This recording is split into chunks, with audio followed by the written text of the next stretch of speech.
Hello नमस्कार, मी प्रतिभा तुम्हा सर्वांचं स्वागत करते आपल्या चॅनलवर, ज्याचं नाव आहे व्लॉगर परी। तर आजचा दिवस तुम्हाला खूप छान सुंदर जाऊन तुमच्या मनातील सर्व इच्छा पूर्ण होत। तर आज मी बऱ्याच दिवसांनी मोठा व्लॉग बनवते।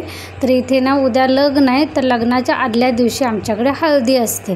तर हळदीच्या अगोदर ना इथे आता सगळं गल्लीत शक्यतो ना दारातच कळस हा मांडला जातो। कळस म्हणजे चारी कोपऱ्यात पाण्यानं भरलेले तांबे, त्यावर पाण्याचे विड्याची पानं असतात ना किंवा आंब्याची पानं असं 5 आणि नारळ ठेवला जातो।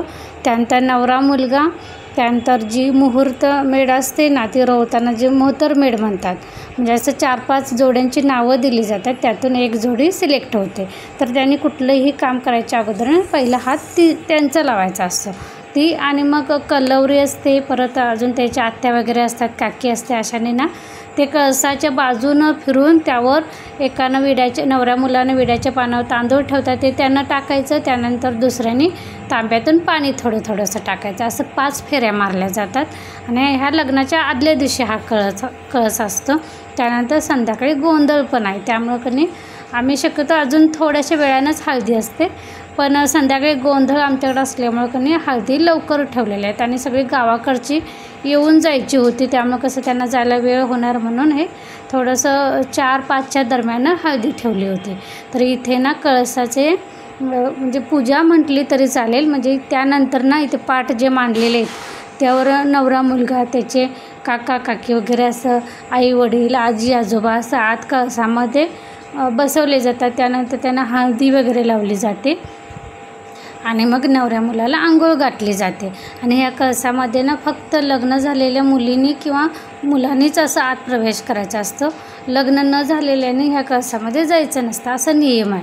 तर इथे ना आता नवऱ्या मुलाला आणि ती बाजूला आहे ती त्याची काकी आहे, त्यांना तेल वगैरे लावलं जातं। आणि त्यानंतर हळद जी दळलेली असते, ते मी नसल्यामुळं मी ते शूट नाही केलं, हळद असं जात्यावर वगैरे दळली जाते।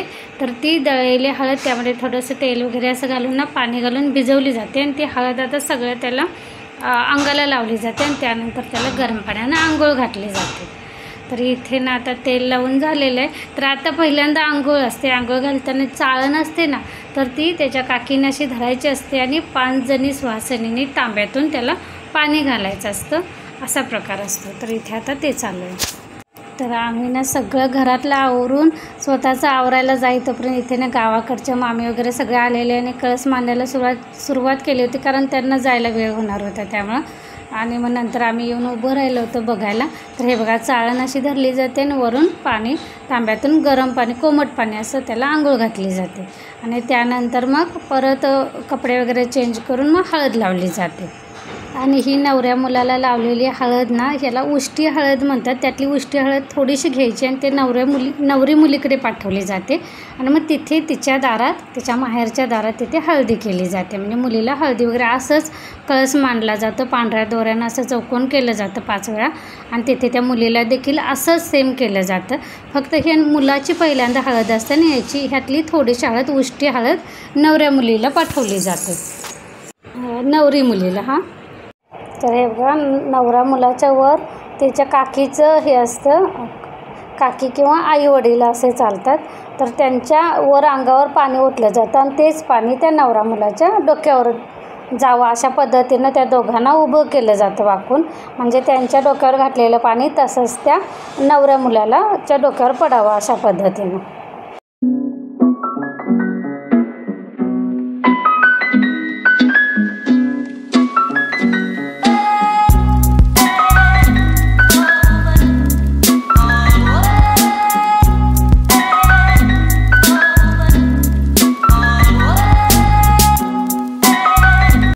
तर इथे आता आंघोळ वगैरे झालेले आहे, त्यानंतर कपडे वगैरे चेंज करून परत नवऱ्या मुलाला आणलं जातं आणि इथे आमच्याकडे मळवट भरला जातो, म्हणजे आता नवऱ्याची बहीण म्हणजे करवरी असते, काय म्हणतात त्याला, मी कल्लवरीच म्हणते, करवरी म्हणतात ना जे असेल ते। तर तिला परत त्या नवऱ्या मुलाच्या काकी काकाला, आईवडिलांना, आजी आजोबांना, आता मी मावशी लागते त्यामुळे मला पण भरला असं, म्हणजे अंतिम ही आहे ते काय म्हणतात त्याला, मोहतरमेढ, ज्या जोड्या असं दिलेलं असतात ना भटजीकडे, त्यातली एक जोडी सिलेक्ट झालेली आहे। ही ॲक्च्युली माझ्या मामी भावाचीच हे आहे, बायको आहे म्हणजे माझी वहिनी आहे, तर तिचंच नाव आलं होतं. तर ती असं म्हणजे आपल्या भावकीतलं आमच्याकडे आपल्या भावकीतलं पण देतात किंवा शेजारी पाजारी पण देतात, पण आमच्याकडे भावकीतलं दिलं जातं. तर असं माझ्या मामांच्या मुलालाच माझ्या दीदीला दिलेले. त्यामुळे मामांचं घर आहे तेच तिचं सासर आहे, त्यामुळं त्यातलीच एखादी सिलेक्ट केली. तर हे तयार केलेले हळद ताटामध्ये फुलं, आंब्याची पानं वगैरे ठेवून ना अशी हळद सजवलेली होती मस्तपैकी. आणि आता ह्या पहिल्यांदा हळद या मोहतरमेढनं लावायची असते, त्यानंतर बाकीचे सगळेजण लावतात.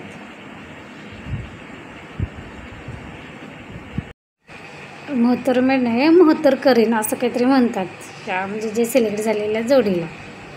तर ते आता लावायचा कार्यक्रम चालू आहे. आणि इथे ना त्यासोबतच फोटोशूट पण करायला चालू होता.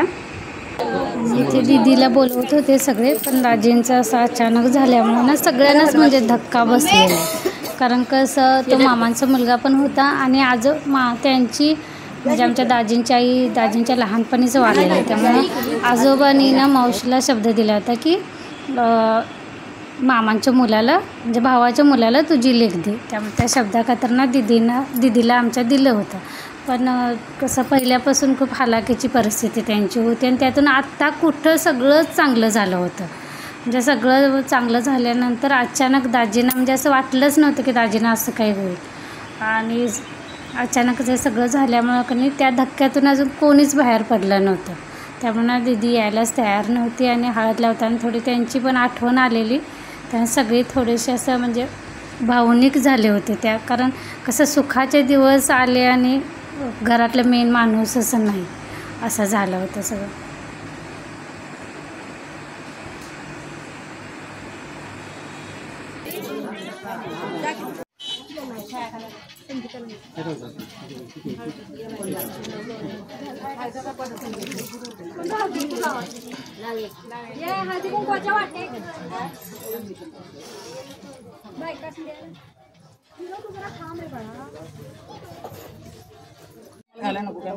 नको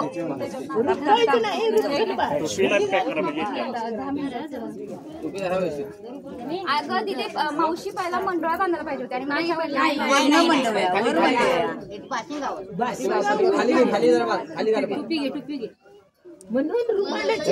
तुम्हाला बांधा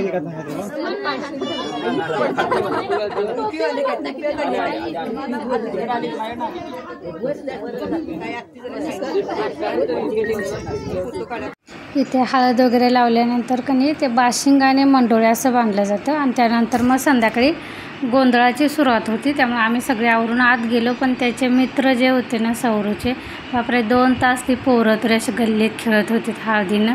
अख्खी कणी अर्धी असा गल्ली भिजवली होती पोरांनी. कारण चावीचं पाणी पण त्यांच्याकडे चावी बाहेरच होती आणि चावीला पाणी पण आलं होतं. त्यामुळे पोरांनी ना पहिला हळदीनं घाण झाली, नंतर ते पाणी मारून खेळत होती. असं काय काय त्यांचं चाललं होतं. आणि आता काही संध्याकाळची वेळ झाली होती, 6:30 काहीतरी वाजले होते आणि वारं असं सुटलं होतं आणि गल्लीत भारी वाटत होतं.